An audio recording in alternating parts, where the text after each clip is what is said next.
नमस्कार, 11 बजे के इस वक्त के बुलेटिन के साथ मैं हूं अनुपम। सबसे पहले बात करेंगे बड़ी खबर की। गोरखपुर से बड़ी खबर आ रही है। वैक्सीनेशन सेंटर का जायजा लिया है। चरगावा वैक्सीनेशन सेंटर पर पहुंचे हैं उत्तर प्रदेश के मुख्यमंत्री योगी आदित्यनाथ। टीकाकरण का जायजा लेने के लिए वहां पर पहुंचे हैं। टीकाकरण अभियान का निरीक्षण करने के लिए उत्तर प्रदेश के मुख्यमंत्री वहां पर पहुंचे हैं। बीआरडी में भी टीकाकरण अभियान का निरीक्षण करेंगे।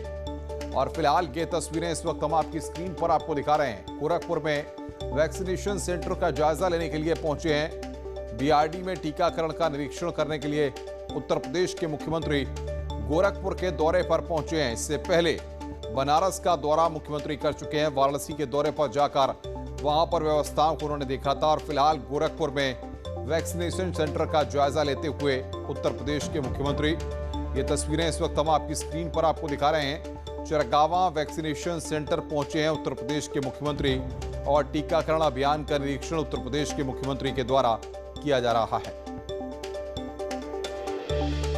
तो आज से आपको बता दें कि 18+ यानी 18 से 44 साल तक के युवाओं के वैक्सीनेशन का काम शुरू हुआ है और इसी के लिए लगातार उत्तर प्रदेश के मुख्यमंत्री अलग अलग सेंटर्स पर जाकर निरीक्षण कर रहे हैं। और फिलहाल जो तस्वीरें हम आपको दिखा रहे हैं वो गोरखपुर की है। रामगोपाल बातचीत करने के लिए हमारे साथ है। रामगोपाल, फिलहाल मुख्यमंत्री कहां पर हैं और आगे क्या कार्यक्रम उनका है?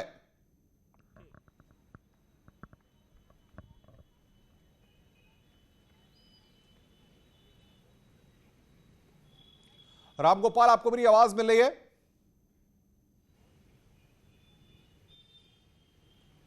कुछ तकनीकी दिक्कत है, रामगोपाल से हमारा संपर्क नहीं हो पा रहा है। बहरहाल तस्वीरें लगातार हम आपको दिखा रहे हैं आपकी स्क्रीन पर। आप तस्वीरें देख सकते हैं उत्तर प्रदेश के मुख्यमंत्री की, जो चरगावा वैक्सीनेशन सेंटर पर पहुंचे हैं। टीकाकरण अभियान का निरीक्षण कर रहे हैं और लगातार अधिकारियों से जानकारियां ले रहे हैं कि किस तरीके से। रामगोपाल बातचीत करने के लिए हमारे साथ बने हुए। रामगोपाल, आवाज मिल पा रही है आपको? बिल्कुल बिल्कुल अनुपम, आवाज आ रही है आपकी। बताइए रामगोपाल, फिलहाल मुख्यमंत्री कहां पर हैं और किस तरीके से निरीक्षण का काम चल रहा है?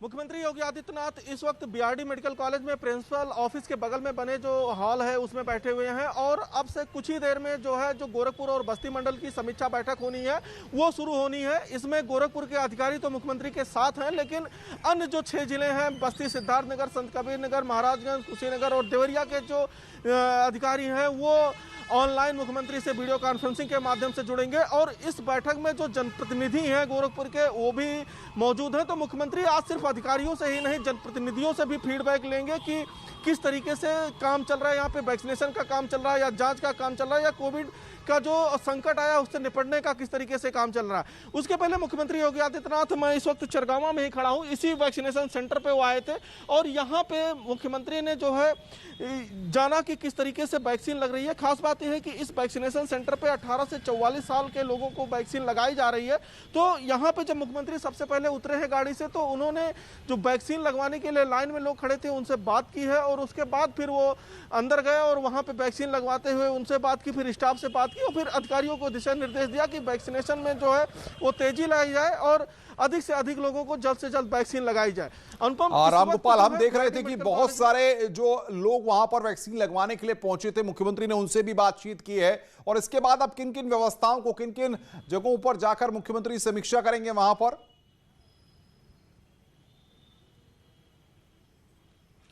बिल्कुल अनुपम, अब जो है मुख्यमंत्री जब बीआरडी में बैठक कर लेंगे तो बीआरडी में बैठक करने के बाद फिर वो गोरखपुर एम्स जाएंगे और गोरखपुर एम्स में चूंकि 200 बेड का नया हॉस्पिटल शुरू होना है, इसे विमानन कंपनी जो बोइंग है वो शुरू करेगी और उसकी तैयारियों का भी सीएम योगी आदित्यनाथ आज वहां पे जायजा लेंगे। चूंकि एम्स जो है केंद्र सरकार का है तो केंद्र सरकार से भी कुछ परमिशन की फॉर्मेलिटी होती है, तो उसके लिए कल रात में ही मुख्यमंत्री ने दिशा निर्देश अधिकारियों को दे दिए हैं कि उस फॉर्मेलिटी को जल्द से जल्द पूरा कर लिया जाए, जिससे एम्स में भी 200 बेड का नया हॉस्पिटल शुरू किया जाए।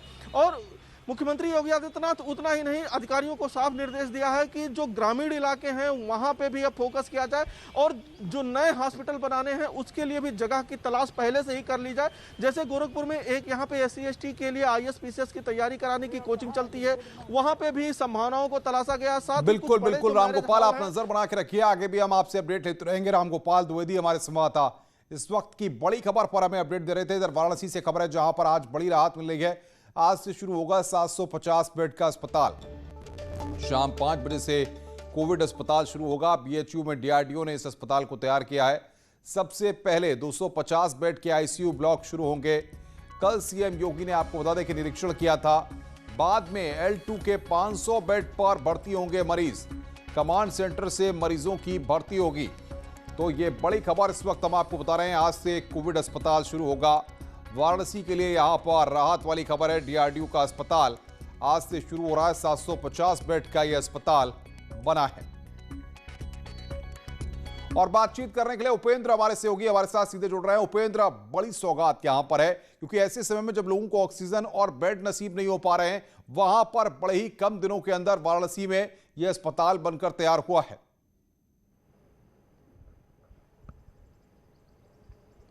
बिल्कुल उन पर करीब 16 से 20 दिन के एक टर्म था जिस पर यह अस्पताल बनकर तैयार हुआ है। और ख़ास बात यह है कि यहाँ पर 750 बेड है, जिसमें 250 जो बेड हैं वो आईसीयू बेड हैं। और ख़ास बात यह है कि इन सभी को तैयार कर लिया गया है। शाम 5 बजे वाराणसी के लिए ये राहत भरा शुभारंभ होगा, जिसके बाद यहाँ पर मरीजों की भर्ती की जाएगी। मरीजों की भर्ती सबसे पहले जो गंभीर मरीज हैं उनको भर्ती किया जाएगा, उसके बाद कमांड सेंटर के जरिए भर्ती होगी। और हमारे साथ जो है बात करने के लिए भी यहाँ पर जो है अफसर हैं, ये उनसे बात भी कर लेते हैं। IM लांबा जी है भाई, कितने बेड्स का है और कब से ये भर्ती शुरू हो जाएगी? ये जो फैसिलिटी बनाई गई है आर्म्ड फोर्सेस कोविड फैसिलिटी, जिसको पंडित राजेंद्र मिश्रा कोविड फैसिलिटी का भी नाम दिया गया है, ये एक 750 बेडेड फैसिलिटी है जो कि आज से ही तैयार हो जाएगी, आज से रेडी है। और ऑक्यूपेंसी इसकी आज से ही स्टार्ट हो जाएगी। जानते हैं कि यहाँ पर चूंकि मरीजों की सुविधाओं के साथ साथ जैसे वेंटिलेटर्स हैं और तमाम सारी सुविधाएं, इसके बाद वाईफाई जोन भी होगा। ये पूरा ये सारा जैसे कि out of 750 beds 250 beds are ICU beds, जिसमें सारा जो आईसीयू में होता है वो सारा कुछ होगा। एंड बाकी जो 500 बेड्स हैं दे आर ऑक्सीजन एनेबल्ड, सो सभी प्रकार के पेशेंट्स यहाँ पे रह सकते हैं। सर एक और भी, चूँकि जैसे ये बहुत तीमारदारों के लिए जो अटेंडेंट होते हैं उनके लिए भी यहाँ पे कुछ फैसिलिटीज़ हैं, मतलब रहने के लिए उनके। एज ऑफ नाउ यहाँ पे ये बिल्कुल एक्सक्लूसिव जोन रहेगा जहाँ की रिलेटिव्स अंदर नहीं आ पाएंगे। जहाँ पे अगर रिलेटिव्स अंदर आने लगे हैं तो कोविड लेकर के वो भी जाएंगे, इसीलिए ये एक्सक्लूसिव जोन बनाया गया है कोविड के लिए। बाहर तीमारदारों के लिए है। हाँ, इस फैसिलिटी के बाहर बनाया गया है उनके लिए, जहाँ पे वो रह पाएंगे। तो अगर ये जानना चाहें कि चूँकि जो आईसीयू जो ब्लॉक है 250 ब्लॉक, तो वहाँ पर किस किस तरीके की जैसे वेंटिलेटर्स की फैसिलिटीज़ है, प्लस कार्डियक मशीन भी है, जो तमाम सारी जो स्वास्थ्य की ज़रूरतें हैं इस वक्त वो सभी हैं। यहाँ पे आईसीयू में एक हाई एंड आईसीयू जिसमें सारा कुछ होना चाहिए, वेंटिलेटर से लेकर ऑक्सीजन से लेकर के जितने भी मॉनिटर्स हैं वो सारा कुछ यहाँ पे अवेलेबल है। एंड 24/7 यहाँ पे हर एक प्रकार के अटेंडेंट्स एंड डॉक्टर्स रहेंगे। बिल्कुल बिल्कुल उपेंद्र, तमाम जानकारियां यहाँ पर अधिकारी दे रहे हैं। बहुत बहुत शुक्रिया आपका और उनका भी हमारे साथ जुड़ने के लिए और बातचीत करने के लिए। बहरहाल इस वक्त हमारे पास बड़ी खबर गाजियाबाद से आ रही है। स्क्रैप गोदाम में आग लगी है। हिंडन विहार में स्क्रैप के गोदाम में आग लगी है। फायर ब्रिगेड ने फिलहाल आग पर काबू पा लिया है। आग लगने की वजह अब तक साफ नहीं है। ये तस्वीरें इस वक्त हम आपकी स्क्रीन पर दिखा रहे हैं। हिंडन विहार में स्क्रैप के गोदाम में यहां पर आग लगी है। फायर ब्रिगेड ने आग पर काबू पाया है। ये तस्वीरें इस वक्त हम आपकी स्क्रीन पर आपको दिखा रहे हैं। आग लगने की वजह अब तक साफ नहीं है। हिंडन विहार में स्क्रैप के गोदाम में यहां पर भीषण आग लगी हुई है। फायर ब्रिगेड ने काफी मशक्कत के बाद आग पर काबू पाया है। आग लगने की घटनाएं कई जगहों से सामने आई हैं। गाजियाबाद में जहां स्क्रैप गोदाम में आग लग गई है, वहीं बरेली में हाईवे पर कार में भीषण आग लग गई। कार में महिला कांस्टेबल अपने बच्चे के साथ सफर कर रही थी। महिला ने बच्चे के साथ अपनी जान बचाई है। हरदोई से मुरादाबाद जा रही थी महिला कांस्टेबल। लखनऊ से खबर है, जब्त दवाओं का होगा इस्तेमाल। जब्त रेमडेसिविर सीएमओ को सौंपने के आदेश हुए हैं। एसीजेएम कोर्ट ने नाका पुलिस को आदेश दिए हैं। नाका पुलिस ने ही कोर्ट में दी थी अर्जी। 116 रेमडेसिविर जब्त की गई थी। 5 ऑक्सीजन सिलेंडर भी जब्त किए गए थे। तो ये बड़ी खबर, इस वक्त जब्त रेमडेसिविर सीएमओ को सौंपने के आदेश हुए हैं। एसीजेएम कोर्ट ने नाका पुलिस को यह आदेश दिए हैं। नाका पुलिस ने ही कोर्ट में अर्जी दी थी। प्रयागराज के लिए अच्छी खबर है। एक्टिव केसों के मामले में तेजी से कमी आई है। एक्टिव केस में टॉप 10 से बाहर हुआ है शहर। पिछले महीने दूसरे नंबर पर था प्रयागराज। एक्टिव केसों की संख्या अब 300 के नीचे पहुंची है। अभी लखनऊ कोरोना संक्रमण के मामले में नंबर 1 पर बना हुआ है, लेकिन प्रयागराज में पॉजिटिव केसेस की संख्या में कमी आई है। पहले प्रयागराज दूसरे नंबर पर बना हुआ था, अब यहां पर प्रयागराज में एक्टिव केसों की संख्या 300 के नीचे पहुंची है। तो बड़ी खबर इस वक्त की, जिसके बारे में हम आपको जानकारी दे रहे हैं। प्रयागराज के लिए यहां पर एक अच्छी खबर कि जो कोरोना संक्रमित यानी कि पॉजिटिव केसेस की संख्या सामने आ रही थी प्रयागराज में, वो अब से पहले बहुत ज्यादा सामने आ रही थी, जिसके चलते प्रयागराज लगातार टॉप 10 में बना हुआ था। लेकिन फिलहाल प्रयागराज में कोरोना संक्रमितों की संख्या, जो टेस्ट हो रहे हैं उसमें जो पॉजिटिव केस सामने आ रहे हैं, उनकी संख्या काफी कम है और टॉप 10 से बाहर हो गया है यहां पर प्रयागराज में। यहां पर सर्वेश हमारे संवाददाता बने हुए हमारे साथ। सर्वेश, किस तरीके की रणनीति पर काम करके प्रशासन ने यहां पर जो एक्टिव केस हैं, जो संक्रमितों की संख्या है, उसको कंट्रोल किया है?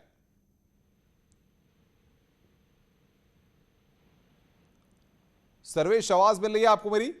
जी जी अनुपम, मैं आपको बता दूं कि संगम नगरी प्रयागराज के लिए वाकई राहत भरी खबर है कि एक्टिव केसों के मामले में प्रयागराज की रैंकिंग तेजी से सुधरी है। 10 अप्रैल को करीब 1 महीने पहले जहां ये दूसरे पायदान पर था लखनऊ के बाद, वहीं अब ये 11वें स्थान पर है। राज्य सरकार की ओर से रविवार को जो सूची जारी की गई है कोरोना के एक्टिव केसों की संख्या के आधार पर, उसमें लखनऊ नंबर 1 है और 2 नंबर पर मेरठ है। तमाम जी इसके साथ साथ प्रयागराज की अगर बात करें तो प्रयागराज में अब 300 से कम आंकड़े पहुंच गया है संक्रमितों का। रविवार को जो आंकड़े आए हैं वो बेहद उत्साहित करने वाले हैं। 236 संक्रमित मिले हैं और 6 लोगों की मौत हुई है और 8,535 लोगों की जांच कराई गई थी। लेकिन सबसे बड़ी बात यह कि रिकवर करने वाले मरीजों की संख्या उत्साहित करने वाली है, क्योंकि 63 लोग अस्पताल से और 1119 लोग होम आइसोलेशन में स्वस्थ हुए हैं। और प्रयागराज में एक्टिव केसों की संख्या अभी भी 6,129 है। लेकिन जिस तरह से एक हफ्ते पहले तक अस्पतालों में मारामारी थी, मरीजों को भर्ती कराने के लिए ऑक्सीजन की दिक्कत थी, उन तमाम क्षेत्रों में काफी सुधार हुआ है। प्रशासन को समय मिल गया है, अस्पतालों में काफी सुविधाएं बढ़ाई गई हैं, बेड बढ़ाया गया है, आईसीयू के बेड बढ़ाए गए हैं, वेंटिलेटर्स बढ़ाए गए हैं और ऑक्सीजन की भी जो है वो पूरी जरूरत पूरी कर ली गई है। तो स्थिति बिल्कुल नियंत्रण में है इस समय और केसों की संख्या कम होना ये वाकई अपने आप में दर्शाता है कि जो लॉकडाउन था और जो प्रयास किया गया, आमजन ने जो सहयोग किया, बिल्कुल सर्वेश, आप नजर बना के रखिए, आगे भी हम आपसे अपडेट लेते रहेंगे। स्वागत है। ब्रेक के बाद लखनऊ में थाईलैंड की महिला की मौत मामले में कई बड़े खुलासे हुए हैं। बताया जा रहा है कि महिला 31 मार्च को ही लखनऊ आई थी। वो विभूतिखंड के एक स्पा सेंटर में काम कर रही थी। महिला अक्सर लखनऊ आती थी। वो विभूतिखंड के एक होटल में रुकी हुई थी, साथ ही वो अभी हुसैनगंज के एक लॉज में रह रही थी। बताया जा रहा है कि उसकी तबीयत 23 अप्रैल से ही खराब थी। 3 मई को कोरोना से महिला की मौत हुई थी। तो ये तमाम खुलासे यहां पर हो रहे हैं। हुसैनगंज के एक लॉज में रही थी। ऋषभ मणि बातचीत करने के लिए फोन लाइन पर हमारे साथ। ऋषभ, ये मामला लगातार सुर्खियों में, क्या चीजें निकल करके सामने आ रही हैं? अनुपम, देखिए, सबसे पहले उस कयास को विराम लगता है जिसमें यह कहा जा रहा था कि वो 28 अप्रैल को आई थी और किसी बड़े भाजपा नेता और कारोबारी के लड़के ने उसे बुलवाया था। इस कयास पर अब विराम लगता हुआ दिखाई दे रहा है। ये युवती पिछले 2 साल से लखनऊ आ जा रही थी और थाना विभूति खंड में सिनेपोलिस मॉल के पास एक स्पा सेंटर है जिसका नाम O2 बताया जा रहा है, वहां पर ये काम कर रही थी। बताया जा रहा है स्पा सेंटर रायपुर के कारोबारी बिल्डर राकेश शर्मा का है और सलमान, जो कथित गाइड बताया जा रहा था, वो उस स्पा सेंटर का मरीज था। 31 मार्च को ये नई दिल्ली से आई थी और यहाँ स्पा सेंटर में कुछ दिन काम भी उसने किया है। उसके बाद वो विभूति खंड के एक होटल में एक दिन रुकी है। उसके बाद हुसैनगंज में एक लॉज में ये रह रही थी। लॉज में इसके साथ नॉर्थ ईस्ट की कुछ लड़कियां और भी रह रही थी। 23 अप्रैल को इसकी तबीयत खराब होती है और नहीं, लेकिन ऋषभ, सवाल यहाँ पर यह होता है, पुलिस की जांच में क्या ये चीजें अब तक साफ हो रही हैं? किसने इसको बुलाया था, क्यों बुलाया था, मकसद क्या था और किस लिए ये आकर के यहाँ पर इस तरीके से अलग अलग जगह पर स्थानों को बदल रही थी? अनुपम, देखिए, एक चीज तो अब साफ होती दिख रही है कि जो भाजपा नेता है, बिल्डर के बेटे का नाम चल रहा था, उस पर शायद अब विराम लग सकता है, क्योंकि ये पिछले 2 साल से ही लखनऊ आ रही थी और एक स्पा सेंटर में काम कर रही थी। और जो 28 अप्रैल की बात चल रही थी, इसको दरकिनार कर दिया गया है। पुलिस की जो शुरुआती जांच है उसमें ये 31 मार्च को ही आ गई थी। स्पा सेंटर में इसने कुछ दिन काम भी किया है, फिर एक होटल में एक दिन रुकी है और उसके बाद लॉज में रुकी है। वहां पर इसकी तबीयत खराब हुई है और 23 अप्रैल से इसकी तबीयत खराब थी। 28 अप्रैल को इसको एडमिट कराया गया। जो बताया जा रहा है, स्पा सेंटर का मैनेजर सलमान है, उसने ही इसको एडमिट कराया है। और इसकी माली हालत बहुत अच्छी नहीं थी, जैसा बताया जा रहा है कि बाईपैप मशीन जिसको जरूरत थी लेकिन ये खरीदने में असमर्थ थी, जिसके बाद ही ये भर्ती हुई है और 3 मई को इसकी मौत हो गई है। तो अभी तक जिस तरह से हमले हो रहे थे भाजपा सांसद संजय सेठ के ऊपर, अब उस पर कुछ विराम लग रहा है। जैसे जैसे पुलिस की जांच आगे बढ़ेगी तब तमाम बातें और साफ हो जाएंगी। लिहाजा एक बात पुख्ता जरूर कही जा सकती है कि 28 अप्रैल को ना आकर के 31 मार्च को आएगी, इस बात की पुष्टि हो रही है। ऋषभ, बहुत बहुत शुक्रिया, आप नजर बना के रखिए, आगे भी हम आपसे अपडेट लेते रहेंगे। और एक खबर आ रही है, क्रिकेटर पीयूष चावला के पिता का निधन हुआ है। पीयूष चावला के पिता का कोरोना से निधन हुआ है। दिल्ली में हुआ है प्रमोद चावला का निधन। 10 दिन से इलाज चल रहा था। पीयूष चावला ने इंस्टाग्राम पर यह जानकारी दी है। तो पीयूष चावला के पिता का कोरोना से निधन हुआ है। प्रमोद चावला, जो कि पीयूष चावला के पिता, उनका कोरोना से निधन हुआ है। मुरादाबाद से दिल्ली ले गए थे परिजन।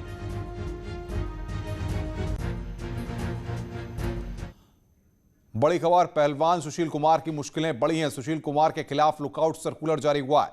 विदेश भागने से रोकने के लिए 4 मई से फरार है पहलवान सुशील कुमार। पहलवान सागर धनखड़ की हत्या में नामजद है। छत्रसाल स्टेडियम में झगड़ा हुआ था, इसके मामले में नामजद है। और यहां पर पहलवान सागर धनखड़ की हत्या में नामजद पहलवान सुशील कुमार मुश्किल में घिर गए हैं।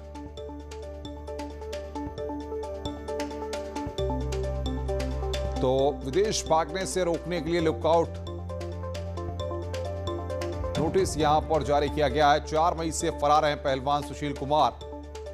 ये यहां पर इस वक्त की बड़ी खबर। छत्रसाल स्टेडियम में झगड़ा हुआ था, तब से ये पूरा मामला लगातार सुर्खियों में है। लुकआउट सर्कुलर यहां पर जारी किया गया है। मुख्यमंत्री योगी कोरोना के साथ साथ प्रदेश की स्वास्थ्य सुविधाओं की लगातार समीक्षा कर रहे हैं। पिछले कई दिनों से लगातार अलग अलग जिलों का मुख्यमंत्री दौरा कर रहे हैं। आज सीएम योगी गोरखपुर में अधिकारियों के साथ समीक्षा बैठक कर रहे हैं।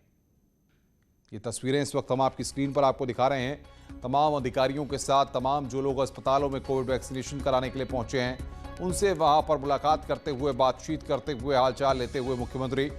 और लगातार अलग अलग जिलों में समीक्षा बैठक की तस्वीरें इस वक्त हम आपकी स्क्रीन पर आपको दिखा रहे हैं।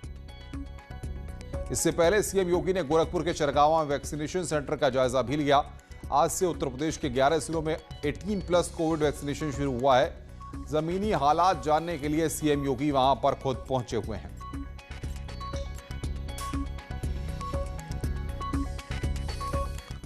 खबरों का सिलसिला लगातार जारी है। फिलहाल इस बुलेटिन में इतना ही। नमस्कार।